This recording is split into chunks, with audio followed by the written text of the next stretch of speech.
Good morning and welcome to hashtag Rise and Grind. I am your host, Glenn Lundy. I am a husband to one, a father to seven, and the creator of what is going to be the #1 most watched morning show in the world. It is 5:30 a.m. and I hope that you are ready to rise and grind. Good morning, good morning, good morning. What's up, everybody? What's up, everybody? Today is Thursday. That's right, today is Thursday, March 21st, 2019. That's right, Thursday, March 21st, 2019. And if you can believe it, this is the first and the last time it'll ever be. The first and the last time it'll ever be March 21st, 2019. So we want to make sure we make the absolute most of this incredible day. The absolute most of this incredible day. And so to start it off, we're going to do something completely different today. To start it off, we're going to come right out the gate with my man, Brian Benstock, right here in New York City. You cannot come to New York City and not spend time with Brian Benstock. Brian, how are you this morning, my man? I'm great. Good morning, buddy. Good morning. Thank you so much for joining me at 5:30 a.m. from your beautiful office there with your gorgeous chair. And I just always love your settings. They're always so serene and beautiful. Is that your think tank right there? This is the man cave. This is really where I do my best work. And why not make the environment around you that makes you most productive and most comfortable? Or sometimes uncomfortable, but it's certainly, this is my home base. That's home base. I absolutely love it. For those, there's some people, regretfully, there are still people out there that don't necessarily know who Brian Benstock is. So I'm going to do a small intro for those of you guys that are watching. Welcome to the show. This is hashtag Rise and Grind. My man to my, it's to my left, but to you guys, he probably looks like he's to my right here on the screen. This is Brian Benstock. He is the general manager and managing partner of Paragon Honda out here in New York City, which is the #1. I'm just going to say #1 because I know you guys. It's #1 Honda dealer in the United States and the #1 Acura dealer in the world. What's also really interesting is my man Brian. He's an incredible speaker. He's got this amazing stage presence and this forward thinking that's just absolutely incredible. So this week we've been talking about false finish lines, Brian, here on the show. We've been talking about false finish lines, and I thought what better guy to come on the show than somebody who continues to push the levels of excellence and the expectations from your store, from yourself, from the different things that you do. So who better than Brian Benstock? Is that a fair enough intro? Am I missing anything? Well, it's very kind of you. It's probably, first of all, I'm not a public speaker. I'm a car person, car guy, automobile person, and I just happen to have a passion for speaking about what we're doing to sort of get other people on board with us. You talk about false finish lines. There are no finish lines, and it's really kind of an amazing thing that we're talking today. Yesterday, we were going through some old sales materials as I'm organizing some materials for going forward. I found a Brian Tracy workbook from 2003, and I read through the goals of mine from 2003. There was not a single goal there that we've not smashed. Wow. And when I wrote those goals out in 2003, all of those were very, very far-reaching. It was a net worth of a certain amount, and I looked at that, and I had my assistants in my office, and I just said, well, got that. There was an income of a certain amount. Got that. And she says, boss, you did? And I said, shh. Targets, man. And I look at those now, and I say, wow. I thought at the time I wrote those goals, if I hit those, I'd be there. And now if I look at those goals, and if I was there, I'd be very, very dissatisfied. So it's really an interesting topic, that those false finish lines. Yeah, man, it is. That's very, very neat, and I love that. I've got books and books and books from writing my goals, and I love flipping back through them because it's both an accomplishment to know that you hit them, but then at the same time it's a realization of how maybe limited the mindset was back at that time and continuing to break through those limits and barriers is really what it's all about, right? So Glenn, what if you wrote something down that was going to happen, right? And we have the evidence now, just in what we discussed, that when you write these things down, they tend to happen. So why not write down a whole bunch of crazy stuff? Right. And don't just write down things to write them down, but things that you really want. If you really want them, you go after them. You're going to get those. It's just, there's no question in my mind. And looking at that, I'm sitting there saying I should have upped the ante back then. Right. But don't worry, I fixed that today. The current goal is to double business in 24 months. That is no easy task. We're playing at a good level. We're playing at a level with some really sharp cats, and so doubling that. Now wait a minute, Brian. Wait a minute, Brian. You guys are number one. Yeah. You're already number one. You're number one in the world, right? So why don't you just kind of like buckle down, make sure the processes are tight, and just continue to be like number one? What do you mean double business in 24 months? You're already winning. What are you doing? Well, something happened, right? My eyesight is not as good as it used to be, but my vision is better than ever. And the really cool thing is when you see the math and you look at the math and you see the number of opportunities and you do what would the right number of closes or turns be on that math, we can easily double our business from 10,000 cars to 20,000 cars retail a year, regardless of market conditions. And 2 years ago, we set out with the goal of doubling business. And I had a friend of mine, say to me, well, I see your numbers. They haven't doubled. And I said, well, depends on what numbers you're looking at. Yes, they have. And she said, well, what are you talking about? I said, you don't look at the service department, do you? And, well, tell me more. And I said, well, here's what's happened in the service department the past 2 years at Paragon. The RO count is up by nearly 100%. The dollars per RO have nearly doubled, and the hours produced have nearly doubled without adding a single lift. And so, because everyone thought we're talking about just sales and they can only think in that direction, we looked at the biggest opportunity where what Google calls the LCD, or the lowest common denominator and the widest platform. And that's, of course, the service business. We have a $500 billion service business in the United States of America. And sadly, the dealers only get about 20% of that. So rather than going after the local dealer and trying to steal his or her car sales, why don't we go after the 80% of the untapped $500 billion industry that service represents? And to underline that perhaps we're in the right direction, take a look at Carl Icahn. Carl Icahn is in his 80s. He's a billionaire, and he just bought in 2016 Pep Boys.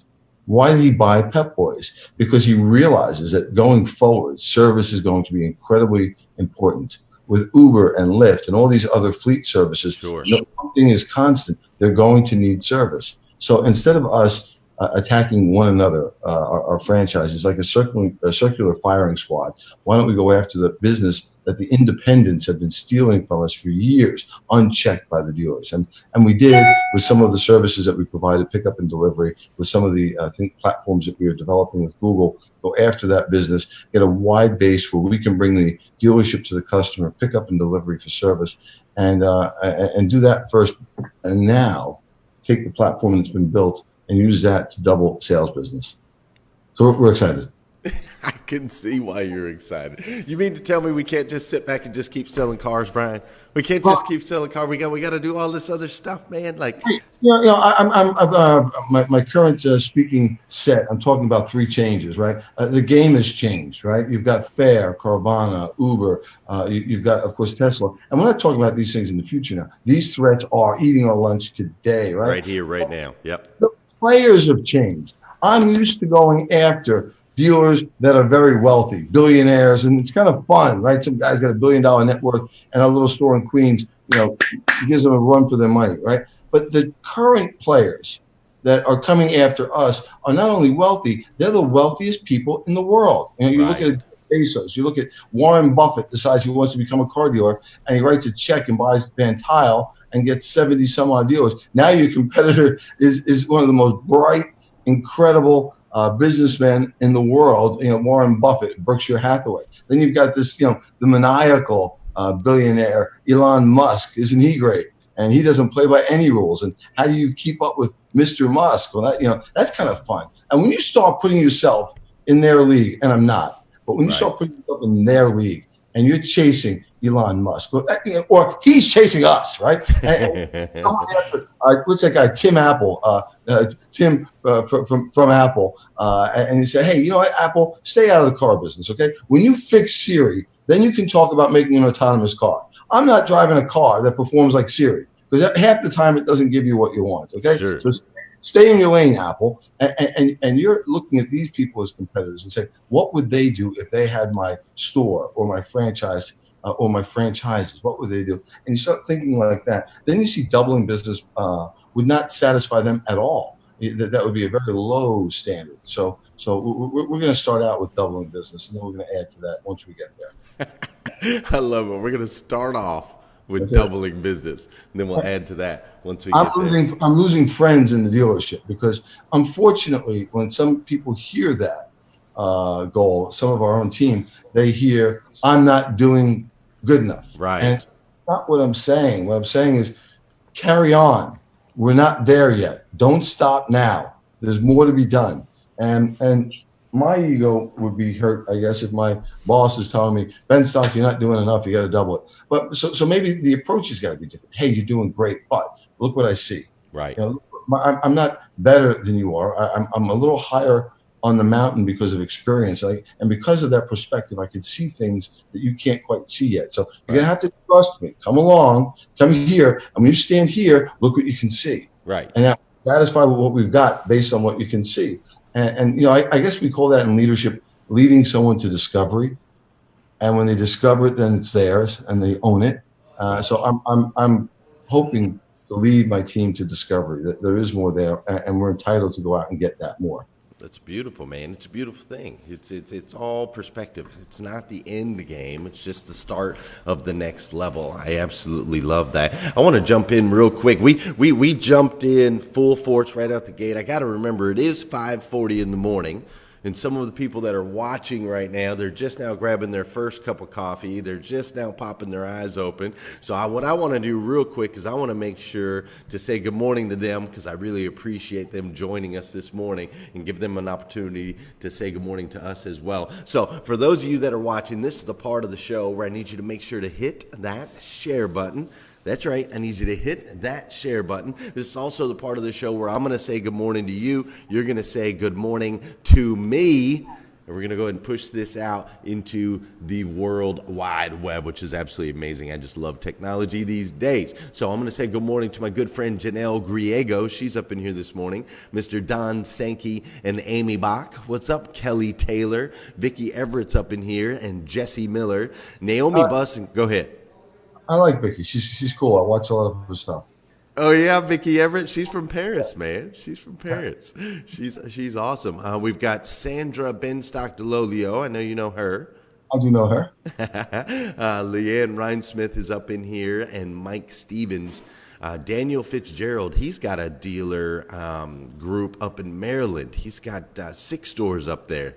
They do a lot of leadership stuff, a lot of leadership training. He does a really great job up there. Eddie Gilbert's up in here. Who else? Sean Woodward, Melvin Rodriguez, my man Jeremy Noling, Richard Pintrick, Sean Weatherby, Ray Hatcher. Ray Hatcher's with Scott Simons's group. Carter Myers, Liza. You know Liza Myers-Borges. Yeah, I do. Yep, Liza. And so he's part of that group. And then, of course, we got my man Josh. Oh, we always do that a little different when we're in hotel rooms than we do when we're at the house, because we don't want to piss everybody off. You got Danielle Marie, Eric Burns, Leisha Watts. Okay, we got all kinds of people up in here. There's Nikki Budge. Hey, have you guys pressed that share button yet? Because I got to tell you, when somebody joins us on the show at this time in the morning, they take time. It's one of just the way that we can truly honor them is to go ahead and push that share button, man. Hit that share button, get it out. Everybody needs a little more Brian Benstock in their life. I can tell you from experience, every time I'm around him, it's a very special and unique experience that I always appreciate. So make sure it's fire, baby, every single time. So go ahead and hit that share button. We'll get this out. All right, cool. Brian, back to what we were talking about. after that awesome commercial break that we just had. Actually, I'm going to throw in one more commercial break. If you haven't got your tickets yet for Hustle and Grind Con, you need to go do it. This guy, Brian Benstock, he's going to be speaking. He's going to be opening us up the very first morning, from what I understand. So make sure that you're there. Our second morning, Friday morning at 9:30, Brian. That's when you're going to be speaking. And Rachel knows this. She's trying to book the flights. I'm coming directly from California to you on the red eye, dead eye. So, what are you doing in California? Anything you can talk about? Yeah, we're receiving the Precision Team Award for Acura. It's our first time in the history of the company that we won the Precision Team, and I ordinarily don't go out to receive awards, but this is a biggie. The team it's the first time a Metro dealer has ever won it. And we won it with the highest volume in the history of Acura. So we're real excited about that. Really, really excited about that Precision Team.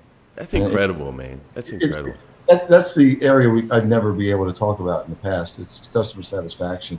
So when we look at doubling business or improving, we were always decent customer satisfaction scores, but never great. And we've gone from good to great. By the way, that is a great book, Good to Great.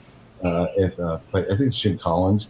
If people haven't read it, the first line in the book is "Good is the enemy of great." And so, for all of us that are doing good out there, it is the enemy of great, and we've got to not make good the standard. Outstanding has to be the standard. Excellence has to be the standard.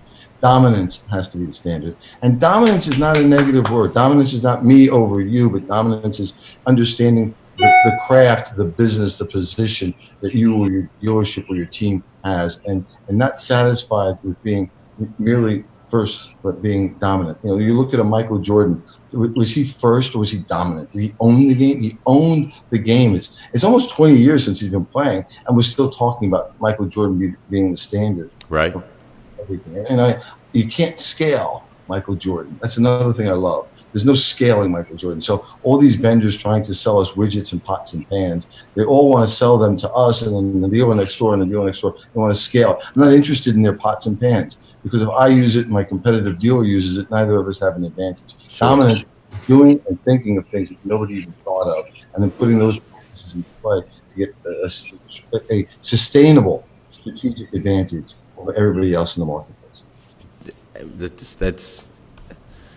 It's so simple, yet it's so simple, but yet so many people miss that mindset. I love it. You mentioned Michael Jordan, and I know in many conversations, and we both read some of the same people and follow some of the people, same people. But Michael Jordan always, when he won a championship, he did basically what you're doing right now. You've got the Precision Award, right? And you're talking about doubling business. You're not celebrating. You're going to go out and you're going to get your reward, right? And you're going to put it over here on the shelf, and you're going to go out there and double business. And Jordan, tell everybody what Jordan would do when he would win championships. Well, when Jordan won the first championship, he held up 2 fingers, meaning we're going for number 2. And then when he won 3, he held up 4 fingers. And then when he won 4, he held up 5 fingers. And then when he won 5, he held up the 6 fingers, and it's really to say we're already on to what's next. Okay, we put in the work to get this one.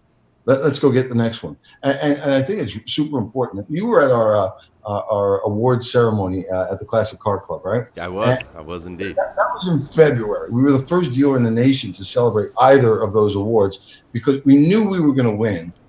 We had the data from Honda, so I set the party up as soon as the announcement was official. And it wasn't to be out in front of everybody else to say, hey, look at us. It was so our team could celebrate. Now, let's move on. I don't want to be talking about, well, I'm seeing many dealers now are celebrating the President's Award this month and next month. I don't want to be talking in April about last year's award. Right. To get that out of the way in February so we could concentrate on the year that's here, the 2019 year, that is pivotal in the industry. You're going to see that 2019 is pivotal because whatever's coming in the way of a storm is forming right now. It's already well formed. And 2019 is going to be a year where you have to keep your eye on the prize. You've got to keep your eye on growth. You've got to keep it on expense control. You've got to really manage every one of the metrics in your business. And I think 2019 is a year where we separate the amateurs from the professionals this year, sadly.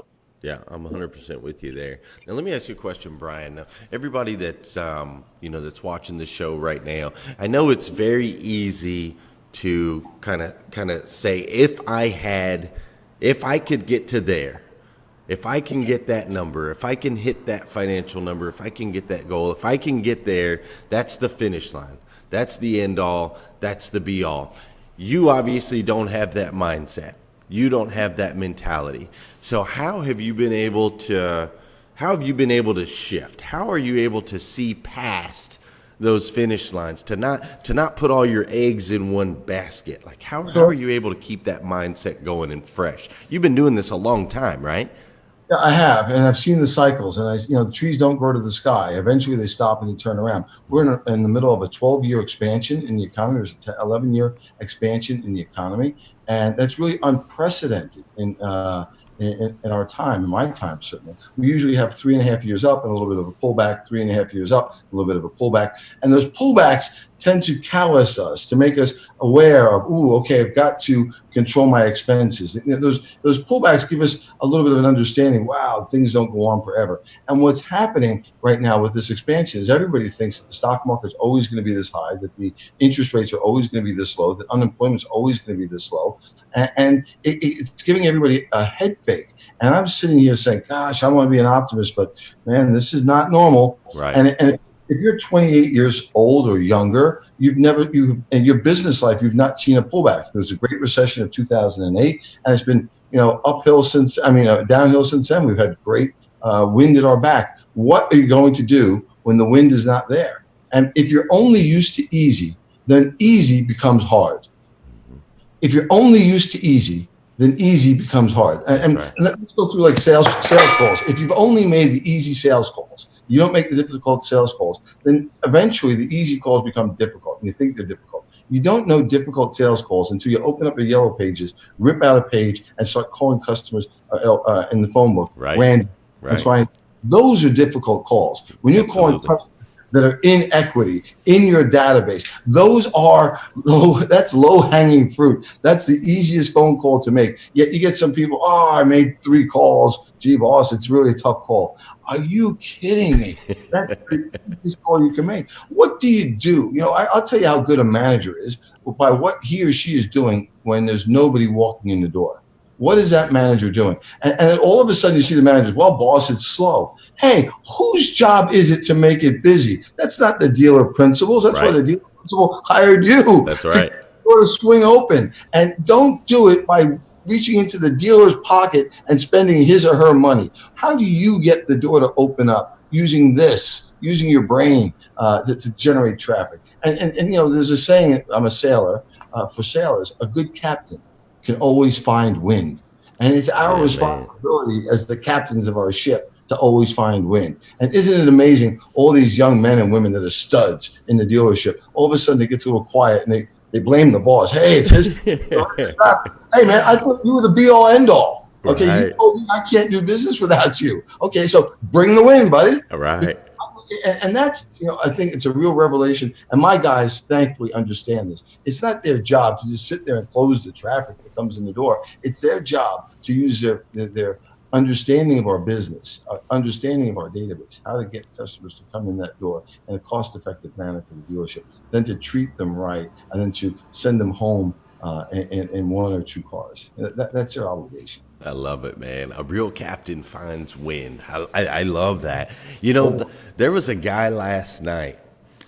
You and I happened to have this opportunity last night to go to the Forbes building and watch a man that has created his own destiny. He's created his own legacy, right? Mr. Eric Thomas. We got to watch him last night, and I think when you were talking about a real captain always finds the win, it just made me think, Eric Thomas and a guy like that coming from his humble beginnings and the things that he was kind of saying last night, like he didn't have time to place blame, or he didn't have anywhere to look or anyone else to count on. He had to figure it out. He had to create it himself. And now here he is, this expert that just over-delivered last night in that presentation. It was just absolutely incredible. Go ahead. Glenn, we've all got stuff, and you can use your stuff to push your face in the mud. Oh, my parents were divorced. Oh, this happened to me when I was a kid. Oh, that happened. And that's real. That stuff is real. Use it as fuel, brother. That's Use right. it. And the worse your stuff is, that's the better, the more rich and vibrant the fuel is. That's not an excuse to tap out. Oh, my mom and dad got divorced 37 years ago. Okay, what's happened in the past 37 years? You can't let that hold you back. That's not a valid excuse. And you listen to the squalor he grew up in and the circumstances he grew up in, not knowing that his dad was his dad, and having other people tell him his dad's not his dad. Right. And the realization that mom lied to him. He didn't use that to put him down. He used that to empower him. And I thought he brought such a powerful message. You know, you saw me last night. I was a late entry invited guest sitting in the front row. Yeah, man. Up, man, my battery is there. I just hooked up my charger to him. He energized me with his story. And I'm sitting there saying, I didn't have any of that. I had a great upbringing. My mom and dad, God bless the Lord, are still alive and still incredibly great people and have, knock on wood, really good health. And I'm blessed to have had a roof over my head every single day of my life because of them. No, we weren't rich, but boy, I thought we were. And that was because they made me feel that way. Right. I have no excuse to fail. And most of us have no excuse. Even those of us that came from not great backgrounds. Sure. This is America. And we have to stop taking that for granted. This is like no other place in the world. You guys were talking to me last night and said, you know, you guys from Kentucky are starting to like New York City. And I said to you, when I walk in the streets of New York City, it's like there's energy coming up out of the concrete. And I get so energized in that city. Everything is happening in the city all the time. There's people making love. There are people dying. There are people deciding to get in a marriage. There are people deciding to get out of a marriage. There are people making a fortune. There are people losing a fortune every second in that city. So just choose which person you want to be. Just choose the direction you want to go, because it's all happening. There's somebody there that's got tragedy. There's somebody else that's buying a $400 million apartment. Which do you want to be? You know, I love it, man. Oh, I love it. Leave that city in terms. I mean, I live on Long Island, but the city is right there to charge your batteries with the possibility of if and how and why. Man, I love it, Brian. I love it. How old are you, Brian? Man, I'm 58. I can't believe that number. I still think I'm 26. I used to be the youngest guy in the dealership, but now I'm not. But it's okay. It's okay. Dude, you're 58 years old. You look great. Your energy level's through the roof. And I talk with there's a lot of people in the Rise and Grind group. There's a lot of people, you know, in your age. Or that are your age. There are a lot of people older than you. There are a lot of people that I talk to, and they just thought, you know, okay, man, I'm 50. There's nothing left for me, or I'm on the backside. And so I love your energy. It's infectious, and it just reminds me, you know, of the word like relentless, right? So you've got this relentless attitude towards everything, right? Yeah, man. My Grover-inspired written book, it says to Brian, the cleaner you are, the dirtier you get. Relentless is the name of the game, man. There is no finish line. My fastest marathon was a day before my 50th birthday. So the 50-year-old me could beat the pants off of the 25-year-old me in every way that you can measure: physical strength, mental strength, financial strength, willpower, in every way that's tangible. So I would say to those of us that are young in their 20s, don't waste this time. You can make yourself into such an incredible human being by the time you're 58. Those of us that are older, don't despair. I didn't start running till I was 46. So you can do this at a later point. And you know, my body held up pretty good with the recent exception. I think my warranty's up on some body parts. I keep beating it up. You know, I read Goggins' book, It Can't Hurt Me. And that's not true. I can hurt me. I have been hurting me. I ripped my fascia off my hip, fixed that up, blew out a right knee, fixed that up. I told the doctor, patch me up, put me out so I can go out there and destroy myself again. I said, well, it took you 58 years to ruin the knee. I can't guarantee you'll get 58 more years out of it. I said, I just need 50. Give me 50 more on this knee. And I'll be If I can get an 80% return on that investment, that'd be great. it's look at Tony Robbins, right? He says, picture a 90-year-old man. What do you picture? And and there are those people that are in their 90s, and I know some of them that have incredible, vibrant health, and there are people that are completely, unfortunately, struggling at that point in their life.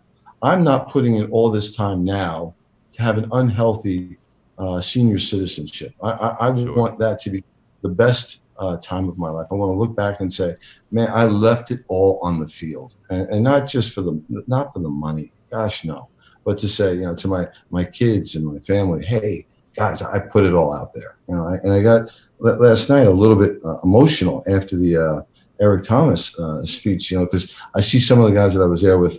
And they do a good job, but one person in particular, I'm like, I worked for this young man's grandfather, and his grandfather worked 7 days a week, and I could never outwork him. And man, I tried. Right. They're as strong as me, and I'd get to the dealership at whatever time his car was there. Right. I put in a 12-hour day, and I'm leaving, and his car was there. Right. And he was there hanging out. He's there working. So, when you have people setting that kind of a work ethic for you, and then you see some of these millennials stroll in, flick their hair, scroll on Instagram for 3 minutes, and then, oh man, I got to get out of here. I had a tough day. You just sit there and go, hey, this recession is going to come, and it's going to slap you into reality. I don't want to see it happen, but part of me does. Okay, because when the poop hits the fan, everyone's looking for somebody with gray hair. And the poop's going to hit the fan. Right. And you got to be ready, because the game has changed. The players have changed. The customers have changed. And we've got to change. Man, straight fire this morning. My man, Brian Benstock, you were talking about that knee. I know you're a runner. We're way over. We're only supposed to go like 20 minutes. We're at 33, and I don't care. We're going to keep going. We're going to keep going because I own my studio here, so I'm good. That's right. This place is cool. I'm in the lobby of the Paper Factory. Nice recommendation, by the way. I love this hotel. But we're just going to keep going. So you have, obviously you had the running. We both had the David Goggins experience. I am still living mine. You are still living yours. Yours was can't hurt me. Yes, you can. That bastard, he caused me to go out and run like I'm 25 years old. I ripped my knee apart. And I give him credit. I give him the blame.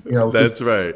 Challenge is right. Our minds are sharp, but what the body's tendons and stuff are 58 years old, and they let me know that. Boom, can't hurt me. And next thing I know, I'm like, what the heck was that? Then I'm standing in the ocean at 37 degrees. They're trying to freeze out the pain. People thought, and this is a true story, I went by the Long Island Sound in December trying to fix my knee. And I put shorts on and a sweatshirt, and I walked into the ocean up to my waist. And there, unbeknownst to me, people were looking at me. I stood there for 12 minutes, looking at my watch for 12 minutes. And then I got out of the ocean. And then I'm shaking, and then I went back into the ocean. And the people near me said they thought I was trying to commit suicide. But I chickened out the first time. I go, well, what do you think I was timing? How long it's going to take me to commit suicide? I'm trying to, I went in there for the 12 minutes. And I'm dying. I'm thinking Goggins. I'm thinking of him in the story. He talks about being underwater in the freezing cold. And I'm standing there like this. Oh my God. And the crazy thing is my knee did feel better a short term. The swelling, the inflammation certainly went down, and the pain was crazy. But the reality was I needed meniscus surgery, and all the cold water in the world wasn't going to help that.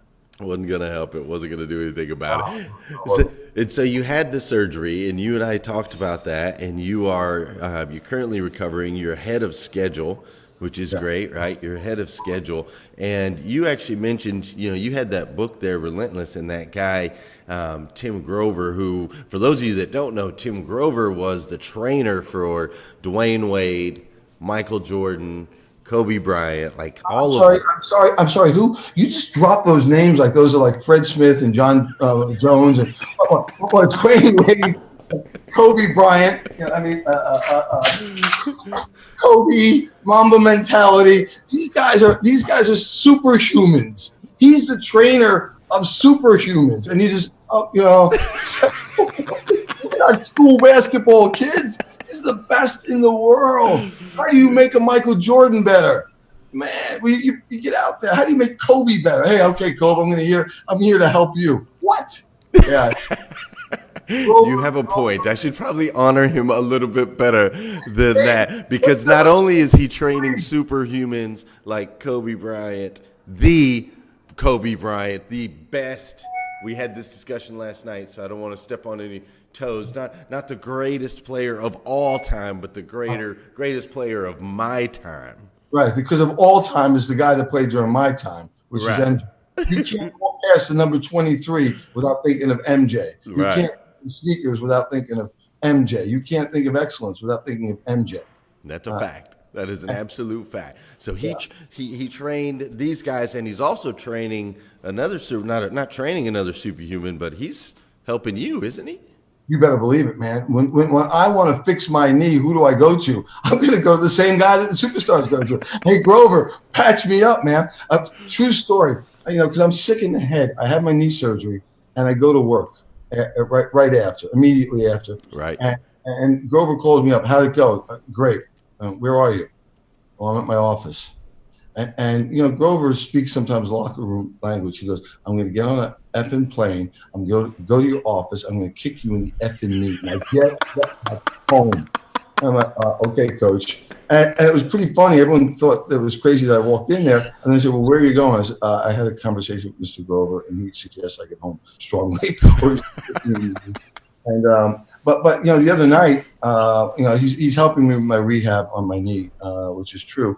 And I'm way ahead of schedule. And he starts telling me just a little technique, right? He's saying, first of all, the job is to manage the swelling.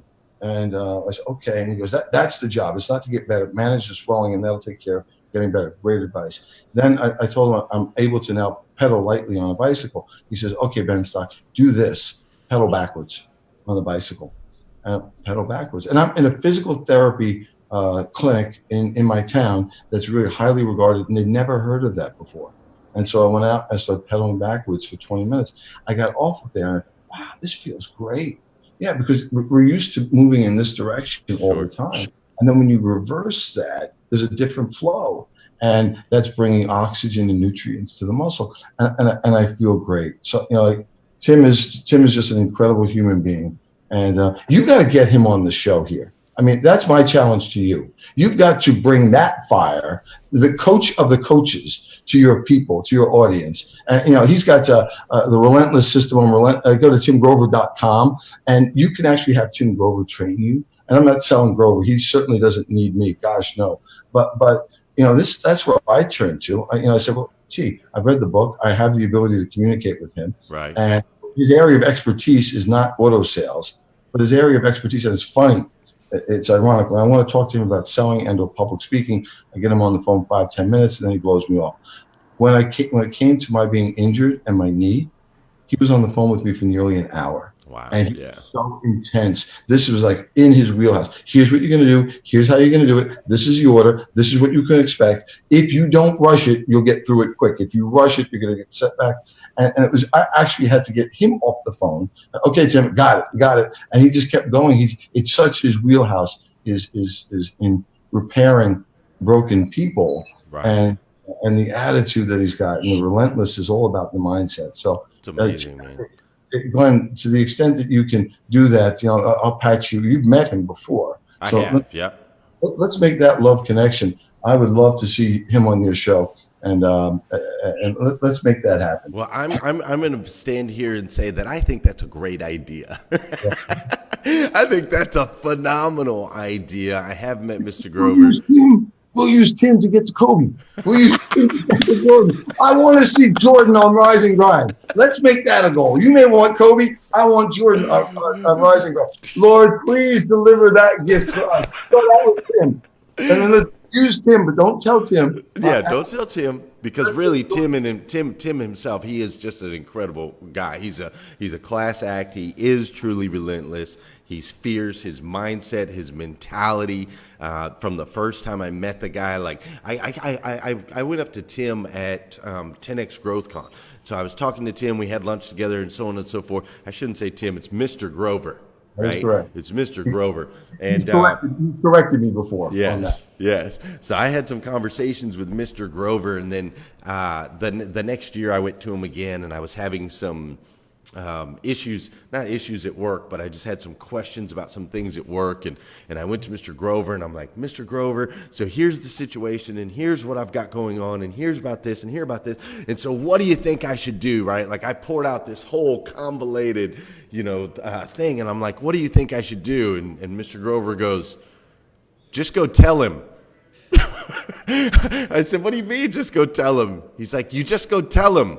Like, why are you making this so hard? Like, just go talk. Don't be the little bitch telling me about it. That's man up and walk in there and tell. Yeah, and you're not going to like when he gives you advice. It's not the stuff to make you feel good. Oh, shucks. He's going to give it to you right between the eyes. Boom. That's right. And very short, succinct. I'm going to just kick you go. in the FD. It was pretty direct. Okay, it was pretty direct. And being that my knee was in a little bit of pain at that moment, I said, let me get my sorry self home. Yeah, you better get home. Well, that's awesome, man. I would appreciate the connection. Let's make that happen. We need to get him on the show because he's just incredible. I actually have, let me show, I have like for those that don't know Tim Grover, I have a quick little video. Let me pop this video up real quick. Oh, that's cool. The body has limitations. The mind does not. We focus so much on what goes on from the neck down that we forget it all starts from here. Everything starts from here. If you're not mentally ready, you're never really physically prepared. And that's where the preparation starts. I firmly believe that everybody in this room, everybody on this planet has a gift. It's your job to figure out what that gift is. Then it becomes your job to decide whether you're going to act on that or not. Everyone sees the work that you put in, but it's what you don't see is going to determine how far you're going to get. I hear stuff all the time. People say, oh, look in the mirror and you'll see why you're not succeeding. I don't believe that, okay? It's what you don't see in the mirror. That's what's holding you back. It's what you're not willing to see is why talent is not enough. And when you finally see it and accept it and decide to work on it, then you can take that next level. Your way. It is completely in your control and it's completely identifiable. And it's only when people don't want to believe that very simple truth. And if you guys know Occam's razor, right? The simplest answer is usually the right answer. The simplest answer is probably not some big conspiracy against you or the department that you're in or whatever. It's you're not doing a good enough job. Steve Martin wrote a book called Be So Good They Can't Ignore You.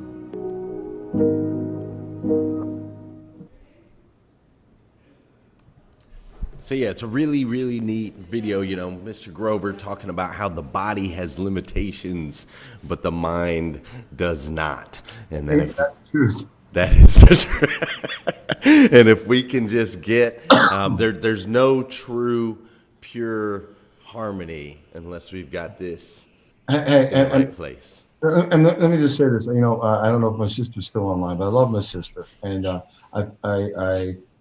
she's making her own way and her own mark in the automobile business and industry, and I completely respect that. The difficulty of trying to be in the same industry as somebody else, and she's doing it her way, and I respect that. And we all have to do it our way. You can't be somebody else. I can't be Tim Grover. Glenn, I can't be you because you're the best Glenn Lundy on the planet.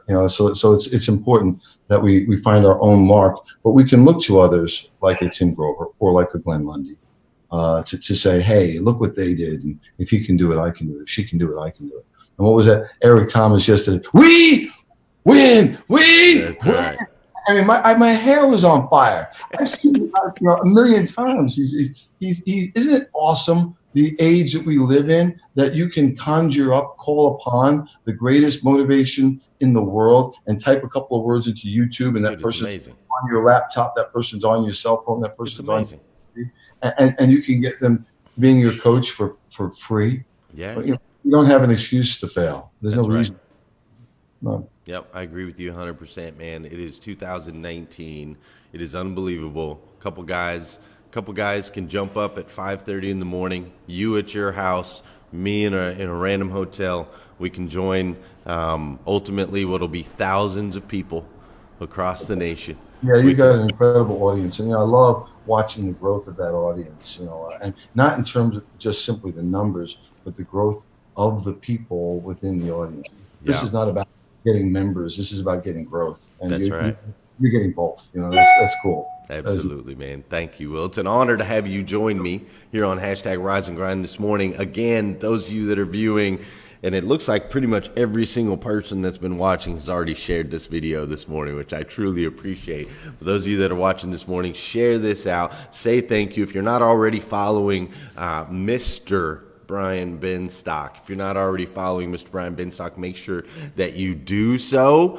Forget me. Follow Grover, man. Follow Goggins. Find those guys, and they give you a healthy kick in the butt after you get up with our friend Glenn Lundy. Hashtag Rise and Grind. They'll give you here's what's next.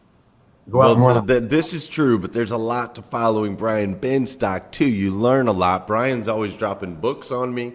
He dropped a poem on me right before we even started the show.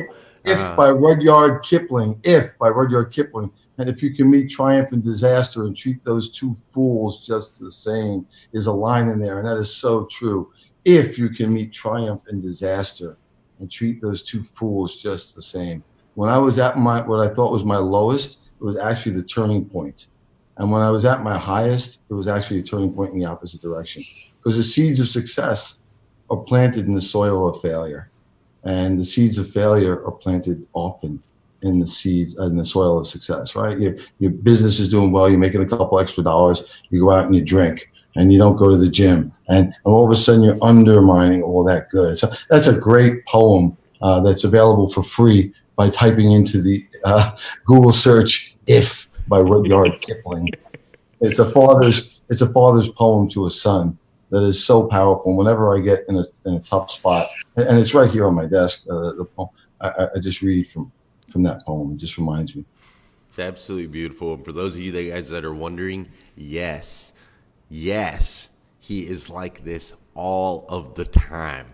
All of the time. He's always dropping wisdom. He's always dropping knowledge. I absolutely love it. So, Brian, I appreciate you being on the show today. I know we ran late. Appreciate you taking time. I'm going to let you get after it. I do, before everybody pops off of here, I do want to let them know that there's this guy named Lamont Campbell.